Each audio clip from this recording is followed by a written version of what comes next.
Welcome back to a brand new video. Today we're going to talk all about the PlayStation 5 Pro, if it has been worth buying in the long term, my honest opinion with it, and if it is any good for you guys. So I bought the PlayStation 5 Pro about 10 months ago, and I've definitely enjoyed PlayStation 5 gameplay, but has the PlayStation 5 Pro really been what I needed for the gameplay? Has it added anything extra? And I have a varied opinion about this, to be honest with you. So with the PlayStation 5 Pro, some pros are that it had 2 terabytes worth of storage. I thought that was one of the best things about the console.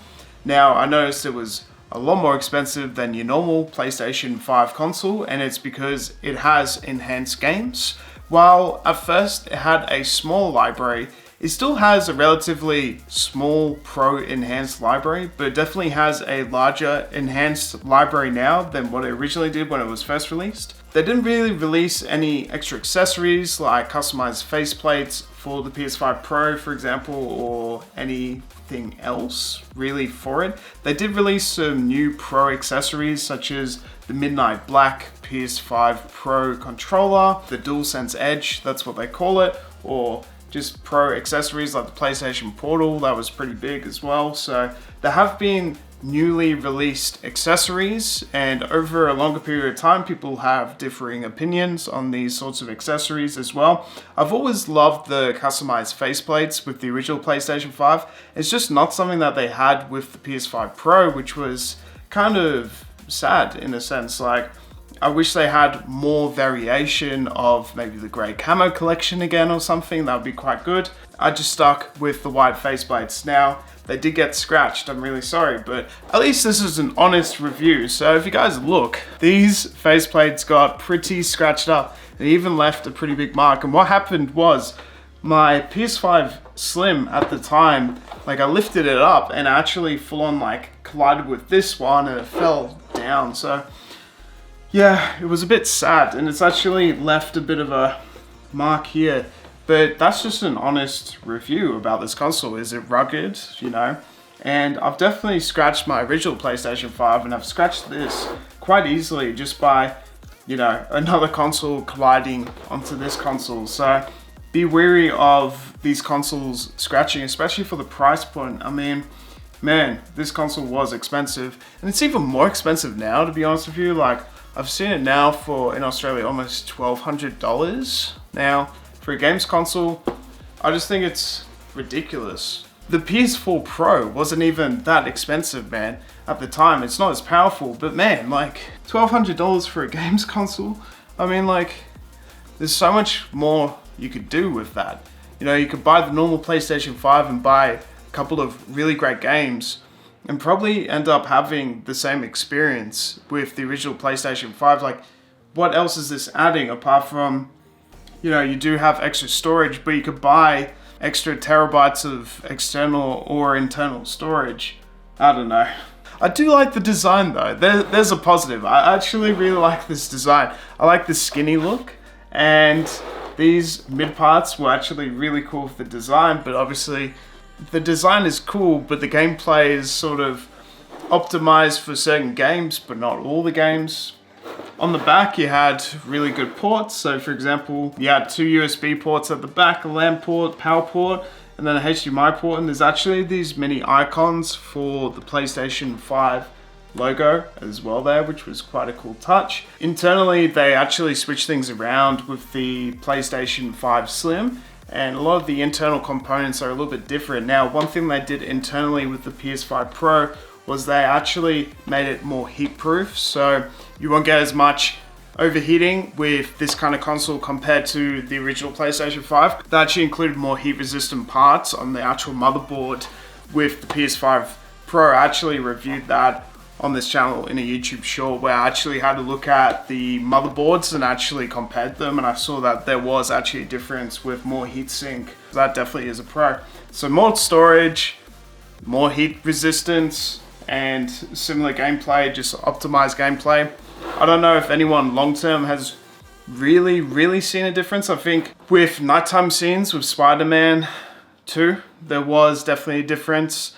and just certain scenes, there was definitely a huge difference, and people thought that it looked absolutely incredible. Some screenshots that I've seen on Reddit, for example, as well. So it's great to see that some creators definitely saw a difference, but really with like the output that it's going to, you're going to need a really good monitor or a really good TV to be able to get the best out of this console. You're going to need something like a 4K to 8K TV, more than 120 hertz. I mean, that's not actually hard to get. I mean, most monitors are more than that. It's like 150 normally for a monitor, so that's pretty easy. The more you stretch out your pixels, the more you're gonna have problems, but with the upscaling of this, with the current systems of TV and technology it's outputting to, it's probably more worthwhile when you look at it from that perspective, with larger upgraded pixels from larger TVs, because we've got 77 inches to 80 inches now with TVs. It's probably more utilized better in those scenarios, more than just having it on a smaller monitor like what I've kind of got in my room with my current setup. Now, in terms of have I switched over and upgraded to the PS5 Pro full time, I've honestly just kept using my original PlayStation 5 because it has all my storage on there already. It's the same experience most of the time with the original PlayStation 5 than with the PlayStation 5 Pro with me and how I'm playing at the moment. In terms of data transfer though, it was pretty succinct when it came to actually just logging in about 10 minutes, and it was pretty much ready to go. It had all the data, it had all my game data. As soon as you log in, like, it was ready to go with the PlayStation 5 Pro.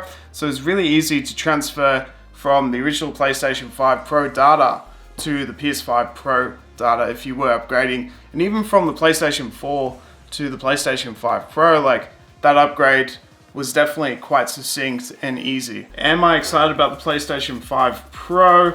I would say maybe a 6 or a 7. I feel like hopefully over time, it definitely improves its library.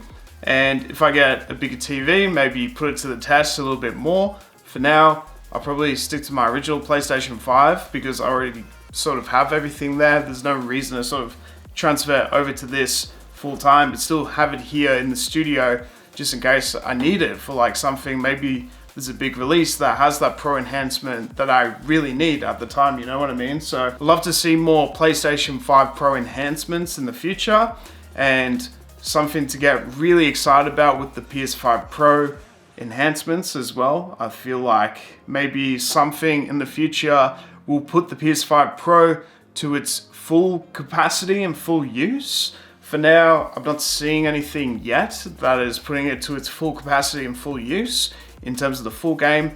Maybe there'll be something that really takes advantage of an even faster CPU or GPU, or even faster transitions within the gameplay, utilizing it to its full potential in some sort of way. Maybe we don't know its full potential yet, so that's the exciting thing. Maybe there are things to unlock with the PS5 Pro that we don't even know yet. So that's just my honest thoughts and opinions with the PS5 Pro. Let me know if you guys have differing opinions. I'll see you guys next time.